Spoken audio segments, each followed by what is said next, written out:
A source with detailed knowledge of the investigation says Joyce Mitchell was indeed having a sexual relationship with Richard Matt.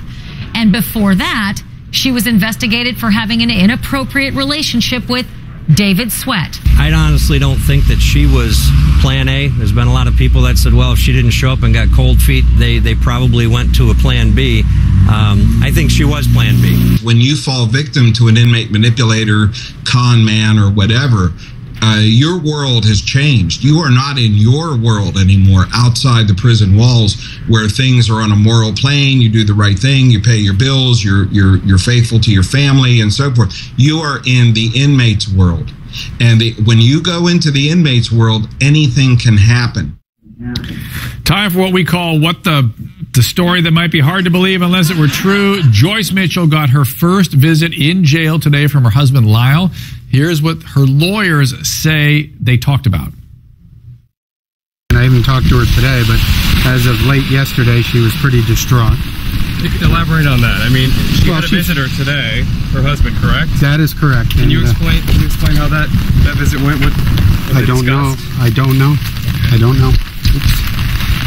All I know is that he said that he's standing by her, so that's what he told me when I spoke to him.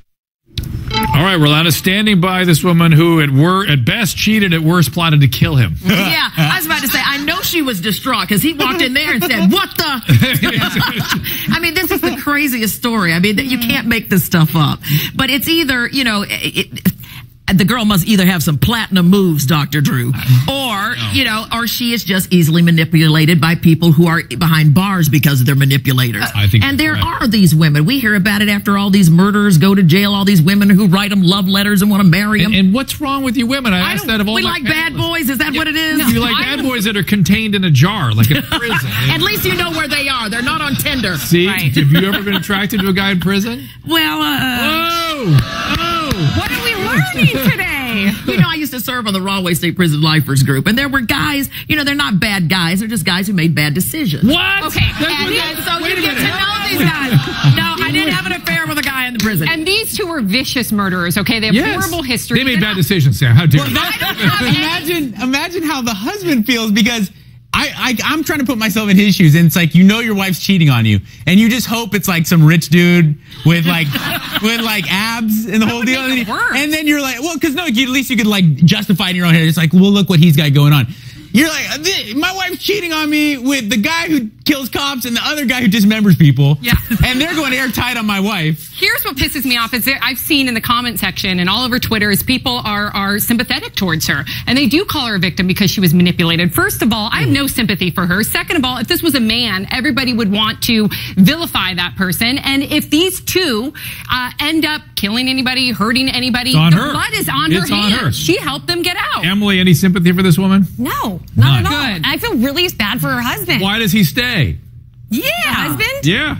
He's scared. I don't think he's staying. Are you kidding me? He's in there talking to her, and I bet he's saying, what the He's waiting till those guys get caught. And then he's like, I'm out of here before they can come. I'd be scared too. Yeah. On the phone, I have Katie Brown. She married an inmate who has been convicted of second-degree murder. He is serving 27 to life at Clinton Correctional Facility, the very facility these guys escaped from.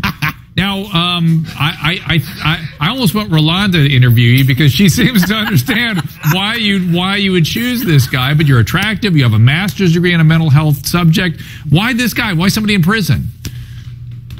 Katie? Dr. Drew. Yes, ma'am. Yes, I hear you. Hello, everybody. Hi. Good evening. I did not wake up one morning and say, hey, let me go marry a man in prison. That's not what happened. People fall in love in the strangest spaces, and mine happens to be behind bars. And I don't expect society to understand me, because at the end of the day, nobody pays my bills. Nobody has to walk in my shoes. Do you feel like I understand. Do you feel like Rolanda does, that sometimes these guys just made some bad choices? I can't say it with a straight face. Okay. Yes. Perfect. Yes, I do feel some guys do make bad choices, and it's insane how society are so quick to judge. No, I'm not judging. It's just I get to see these people in a therapeutic setting, and believe me, when they are open up and get honest about what they're up to, it's not pretty. But what kind of women are in your support group, Katie? Well, we have a variety of women. We have women of all types.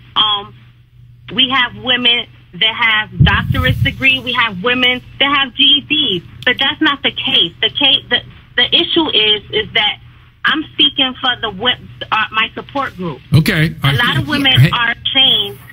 Are ashamed of their relationship because of the people that judge them. Okay, well, Katie, I feel honestly, if these two men had a wife like me and my support group, they would have never escaped, because these men that are behind bars do not have support. I feel if these men have support and love and had loved ones that support them, they would think about certain things. I feel like Miss Brown, you're right. People do deserve redemption, and some people make bad choices and are not bad people. These guys are vicious murderers. That one guy dismembered his boss because he fired him. The other guy's a cop killer. Yeah. So these are not bad decisions. These are brutal people. And I think there is a difference. Not every guy behind bars. Not every guy behind bars deserves to be vilified in that way. And I don't know what crimes your husband committed, but these guys do not deserve anything. And not really quickly. Not every woman is like you or like some of the women in your support group. This woman, does she not have any boundaries? First of all, she's married. Second of all, she's an employee. Not only is she having sexual relations with one inmate. Hold on. Not only is she having sexual relations with one inmate, the other one was deemed inappropriate, whatever that means. They had to move the inmate away from her. So, I mean, there obviously was red flags there if they moved the inmate away from her. Why wasn't she fired? I'm sure but there are two different societies in this country. There's the inside, and then there's the outside. Did you guys see Jeff Ross's comedy special over the weekend where he went into a prison and roasted guys in prison? It was I recommend it. It was genius. It really opened up to that exact fact you're talking about here, and how some of these guys just there on drug charges, and some of the guys are really there because Why are the guys? I'm being serious. Why are the guys who kill cops and dismember bodies? Why are they even allowed near female guards? Like, they shouldn't even have a chance to get through the guards. Okay, well, like there should be like a non-woman area where they have no access to it happened vagina. in the sewing room, I understand. And as I heard somebody on TV say today, you reap what you sow. Next up, this isn't the first time a prison worker is accused of having sex with an inmate. A former police officer is here with what he knows and has seen after this.